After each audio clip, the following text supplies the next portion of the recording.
ಇಡ್ಲಿ ಬೆಲೆ 50 ರೂಪಾಯಿಯಿಂದ 90 ರೂಪಾಯಿ, ಮಸಾಲೆ ದೋಸೆ ಬೆಲೆ 90 ರೂಪಾಯಿಯಿಂದ 150 ರೂಪಾಯಿ. ಹಾಗೆ ಬಿರಿಯಾನಿ ತಿನ್ನಬೇಕು, ಸವಿಯಾದ ರುಚಿನ ಸವಿಬೇಕು ಅಂತ ಇರೋರಿಗೆ 150 ರೂಪಾಯಿ ಇರುವಂತಹ ಬಿರಿಯಾನಿ 500 ರೂಪಾಯಿ ಜಂಪ್ ಆಗುವಂತ ಸಾಧ್ಯತೆ ಇದೆ. ಇದೆಲ್ಲ ಯಾಕೆ ಹೇಳತ್ತೀನಿ ಅಂತ ವಿಚಾರ ಮಾಡತ್ತೀರಿ? ಹೌದು, ಕಹಾನಿ ಮೇ ಟ್ವಿಸ್ಟ್ ಹೈ. ನಮಸ್ಕಾರ ವೀಕ್ಷಕರೇ, ಸಂಯುಕ್ತ ಕರ್ನಾಟಕ ಡಿಜಿಟಲ್ಗೆ ತಮಗೆಲ್ಲರಿಗೂ ಆತ್ಮೀಯವಾದ ಸ್ವಾಗತ. ನಾನು ನೇತ್ರ. ಪಾಶ್ಚಿಮಾತ್ಯ ದೇಶಗಳ ಸಂಘರ್ಷಣೆಯಿಂದ ದೇಶದಲ್ಲಿ ಯಾವ್ಯಾವ ರೀತಿಯಾಗಿ ವಸ್ತುಗಳ ಹಾಗೆ ನಾವು ದಿನನಿತ್ಯ ಉಪಯೋಗಿಸುವಂತಹ ಒಂದು ಸಿಲಿಂಡರ್ ಆಗಿರಬಹುದು, ಪೆಟ್ರೋಲ್ ಆಗಿರ್ಬೋದು, ಡೀಸೆಲ್ ಆಗಿರ್ಬೋದು, ಇವೆಲ್ಲದರ ಒಂದು ದರ ಏರಿಕೆ ಮಾಡಲಾಯಿತು.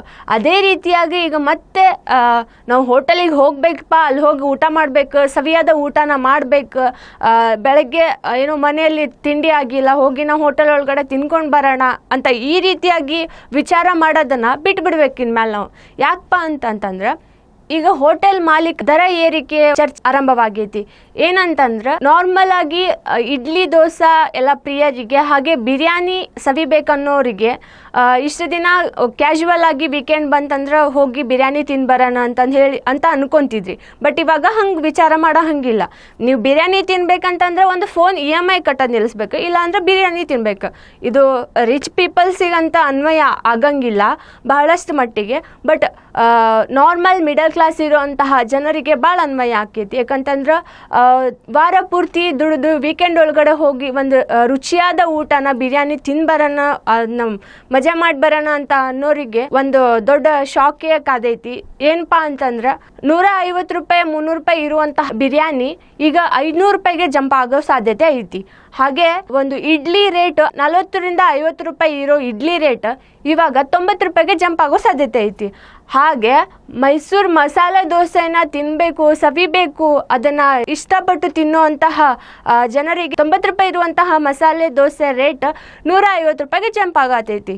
ಸೊ ಇದೆಲ್ಲವನ್ನ ನೋಡ್ತಾ ಹೋದ್ರೆ ಇನ್ನ ಊಟ ಹೊರಗಡೆ ಹೋಗಿ ಊಟ ಮಾಡೋಣ, ಫ್ಯಾಮಿಲಿ ಜೊತೆಗೆ ಎಂಟರ್ಟೈನ್ ಆಗಿ ಮಜಾ ಮಾಡಿ ಊಟ ಮಾಡ್ಕೊಂಡು ಬರೋಣ ಅಂತ ಹೇಳಿ ಅನ್ಕೊಂಡವರಿಗೆ ಇದೊಂದು ಶಾಕಿಂಗ್ ನ್ಯೂಸ್ ಅಂತಾನೆ ಹೇಳ್ಬೋದು. ಈ ಬೆಲೆ ಏರಿಕೆ ಏನೈತಲ್ಲ ಜನರನ್ನ ಬಹಳ ಅಂದ್ರೆ ಬಹಳನೇ ಜೀವನದಲ್ಲಿ ಕುಗ್ಗಿಸ್ತಾ ಐತಿ ಅಂತಾನು ಹೇಳ್ಬೋದು. ಈ ಸರ್ಕಾರದ ಮುನ್ನಡೆ ಏನಾಗ್ತೈತಿ ಅನ್ನೋದನ್ನ ನಾವು ಇನ್ನೂ ಕಾದ್ ನೋಡ್ಬೇಕಿದೆ. ಇದೆಲ್ಲ ಯಾಕೆ ರೇಟ್ ಜಾಸ್ತಿ ಮಾಡತ್ತಾರ ಅಂತ ಅನ್ಕೊಳತ್ತೀರಿ? ಇದಕ್ಕೂ ಒಂದು ರೀಸನ್ ಐತಿ. ಹೋಟೆಲ್ ಒಳಗಡೆ ಕೆಲಸ ಮಾಡುವಂತಹ ಕೆಲಸಗಾರರಿಗೆ ಅಂದರೆ ಎಂಪ್ಲಾಯೀಸ್ಗಳಿಗೆ ಅವರ ವೇತನವನ್ನು ಜಾಸ್ತಿ ಮಾಡ್ತಿದ್ದಾರೆ. ಅಂದರೆ ವೇತನ ಸಂಬಳವನ್ನು ಜಾಸ್ತಿ ಮಾಡ್ತಿದ್ದಾರಂತ. ಅದಕ್ಕೋಸ್ಕರ ಈ ಒಂದು ಬೆಲೆಯನ್ನು ಅಂದರೆ ಫುಡ್ಗಳ ಬೆಲೆಗಳನ್ನು ಹೆಚ್ಚಿಗೆ ಮಾಡತ್ತಾರ. ಎಕ್ಸ್ಪೀರಿಯನ್ಸ್ ಇಲ್ಲದೆ ಇರೋರಿಗೆ 19,000 ಸಂಬಳವನ್ನು ಕೊಡ್ತಾರಂತೆ. ಹಾಗೆ ಎಕ್ಸ್ಪೀರಿಯನ್ಸ್ ಇರೋರಿಗೆ 31 ರಿಂದ 33,000 ಸಂಬಳವನ್ನು ಕೊಡಬೇಕಾಗತ್ತಂತೆ. ಅದಲ್ಲದೆ ಇವರ ಈ ಒಂದು ಸಂಬಳದಲ್ಲಿ ಅವರಿಗೆ ಯೂನಿಫಾರ್ಮ್, EF, PF ರೀತಿಯಂತಹ ವೇತನಗಳನ್ನು ಕಟ್ ಮಾಡಿ ಇದೆಲ್ಲವನ್ನ ಟ್ಯಾಲಿ ಮಾಡಿದ್ರೆ ಅವರಿಗೆ 35,000 ಸಂಬಳವನ್ನು ಕೊಡಬೇಕಾಗುತ್ತೆ ಅಂತ ಹೇಳಿ ಹೋಟೆಲ್ ಮಾಲೀಕರು ಹೇಳ್ತಿದ್ದಾರೆ.